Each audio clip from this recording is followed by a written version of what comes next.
Buen día, este es el resumen de las actividades Aprende en Casa del 13 de octubre para quinto grado. Comenzamos con matemáticas, el tema es ángulos por doquier. Tenemos líneas rectas que pueden ser paralelas o secantes. Las rectas perpendiculares forman ángulos de 90 grados. Las rectas oblicuas no forman ángulos de 90 grados. Las perpendiculares forman 4 ángulos rectos de 90 grados. En el caso de las oblicuas se forman ángulos agudos menores a 90 grados y ángulos obtusos que son mayores a 90 grados y menores que 180. Los ángulos los vamos a medir con el transportador. Para medir tenemos que alinear uno de los ángulos con el ángulo 0 y vamos a observar por dónde pasa el otro ángulo, que en este caso sería 90 grados. Los ángulos los podemos encontrar en todos lados, en la casa, en el parque, en el patio, en los animales, plantas y en nosotros mismos. En el escritorio podemos encontrar un ángulo recto, pues su intersección forma 90 grados. En la escuadra podemos encontrar un ángulo agudo, pues mide menos de 90 grados. Con nuestro cuerpo podemos formar un ángulo obtuso, que mide más de 90 grados y menos que 180. Con nuestros dedos podemos formar un ángulo agudo que mide menos de 90 grados. Tom nos muestra sus dibujos sobre las maravillas del mundo moderno, donde podemos encontrar rectas secantes que forman ángulos agudos. En la pirámide de Giza podemos ver rectas oblicuas que forman un ángulo agudo menor a 90 grados. En la pirámide de Chichén Itzá podemos encontrar un ángulo de 90 grados y en el Cristo Redentor también podemos encontrar rectas perpendiculares que forman un ángulo de 90 grados. El reto de hoy es el siguiente. Identifica en tu casa qué tipo de rectas hay y qué tipo de ángulos se forman. Comenta tus respuestas con tu familia y compañeros. Seguimos con ciencias naturales. El tema es ¿cómo puedo prevenir el consumo de sustancias adictivas? En las clases anteriores hemos visto los efectos de nuestro organismo al consumir sustancias adictivas, como el alcohol, el cigarro y los inhalantes. Julieta y Pablo platican que a Julieta le ofrecieron un cigarro. Consumir o no es una decisión individual. Existen factores de riesgo como las amistades, el entorno y factores de protección como la familia. El consumo de las sustancias adictivas pueden afectar a cualquier persona. En los últimos años ha aumentado el número de personas que consumen sustancias adictivas en el mundo.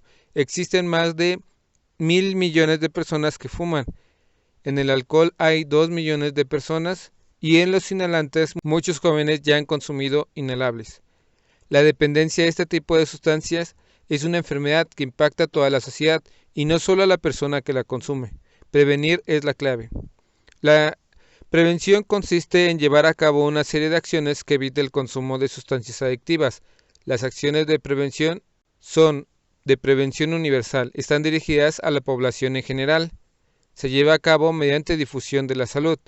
De prevención selectiva, están orientadas a personas que se encuentran en riesgo de consumo y la prevención indicada está dirigida a personas que están en un riesgo muy alto de consumo.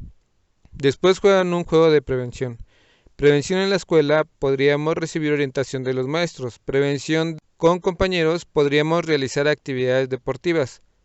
Acción preventiva en la escuela, podríamos leer libros de texto, pues allí encontrarás toda la información de la que estamos hablando. Podemos también realizar actividades de esparcimiento. El reto de hoy es el siguiente. Elabora una lista de 10 acciones que contribuyen a prevenir el consumo de sustancias adictivas e ilustra cada acción. Como título escribe Decálogo para prevenir adicciones. No olvides compartirlo con tu familia, amigos y seres queridos.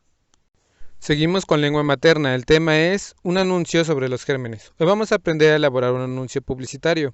Seguramente has observado en televisión recomendaciones cómo protegernos para no contagiarnos. A estas recomendaciones se les llama anuncios publicitarios. Pueden servir para informar. Lo primero que tenemos que determinar es el tipo de público. Después, el formato del anuncio y al final el lugar de exposición o medio donde se publique. Al estar enfermos debemos tener una higiene adecuada, como lavarnos las manos antes y después de ir al baño. Tener higiene en la preparación de alimentos. Entonces, ¿qué son bacterias y virus? Las bacterias y virus son diferentes tipos de gérmenes y si se meten dentro de tu cuerpo pueden enfermarte.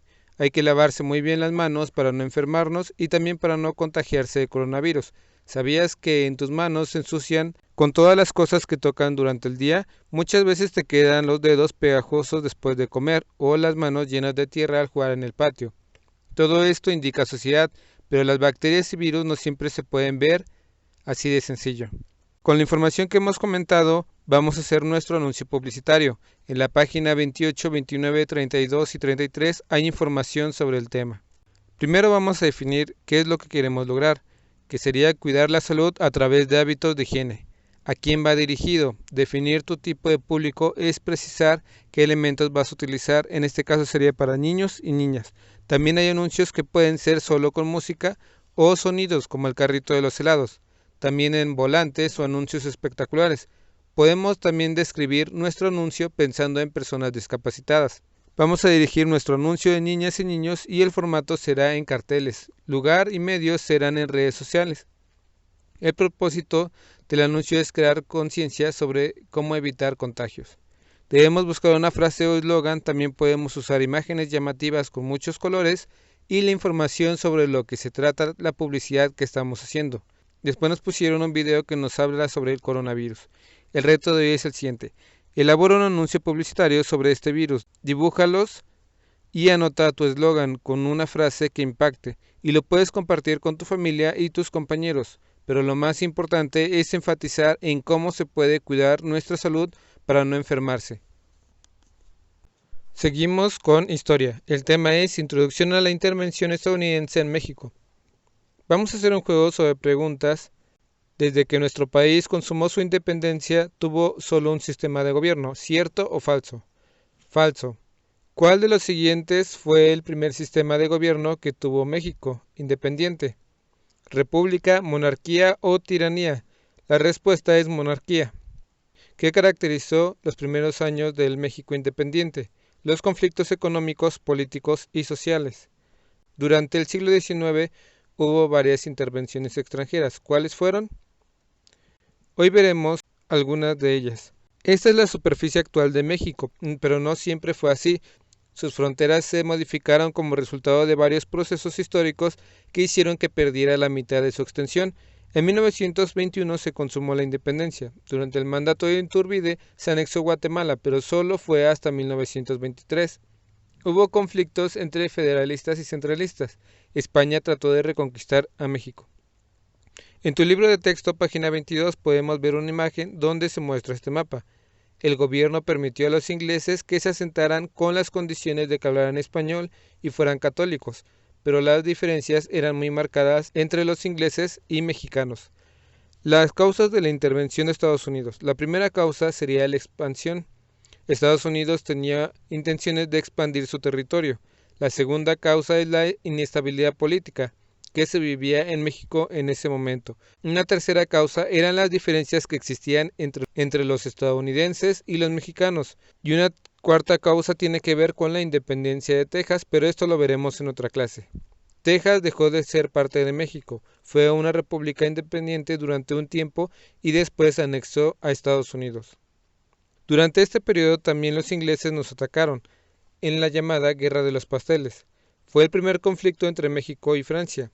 En 1821 se firmó un tratado para evitar conflictos y crear acuerdos comerciales. Durante estos años México pasaba por un conflicto económico.